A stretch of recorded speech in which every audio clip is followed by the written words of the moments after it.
বিষাক্ত সাপেরা নিজেদের বিষ দিয়ে শিকার, আত্মরক্ষা এবং প্রজননের জন্য লড়াই করে।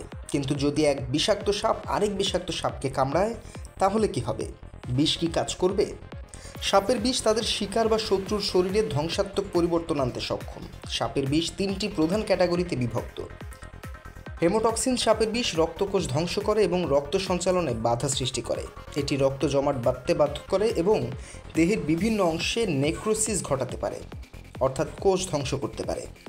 যেমন বিষধর ভাইপার সাপের হেমোটক্সিক বিষ মানুষের রক্ত সঞ্চালন বন্ধ করে দিতে পারে। নিউরোটক্সিন সরাসরি স্নায়ুতন্ত্রকে প্রভাবিত করে, মাংসপেশি এবং শ্বাসযন্ত্রকে দুর্বল করে দেয়। এটি শিকারকে পক্ষাঘাতগ্রস্ত করতে পারে এবং মৃত্যুর কারণ হতে পারে।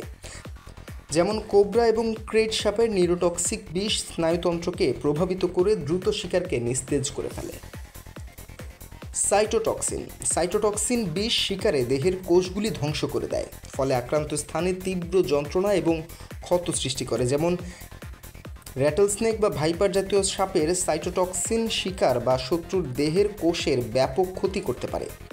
নিজেদের প্রজাতির বা একই বিষের বিরুদ্ধে তাদের স্বাভাবিকভাবেই প্রতিরোধ ব্যবস্থা আছে।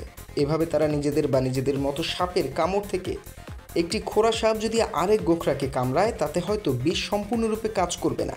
কিন্তু প্রশ্ন হচ্ছে, এক সাপ যদি ভিন্ন প্রজাতির বা ভিন্ন ধরনের বিষের সাপকে কামড়ায়, তবে কি ঘটবে? তখন ফলাফল পুরোপুরি ভিন্ন হতে পারে। ভিন্ন প্রজাতির সাপের বিষ ভিন্ন ধরনের এনজাইম এবং প্রোটিনের মিশ্রণে তৈরি হয়, ফলে আক্রান্ত সাপের শরীরে বিরূপ প্রতিক্রিয়া তৈরি করতে পারে।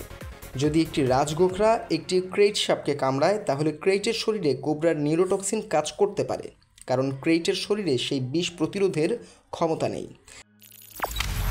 আপনারা দেখছেন ওয়েব নিউজ, বিশ্বজুড়ে বাঙালি আমেজে।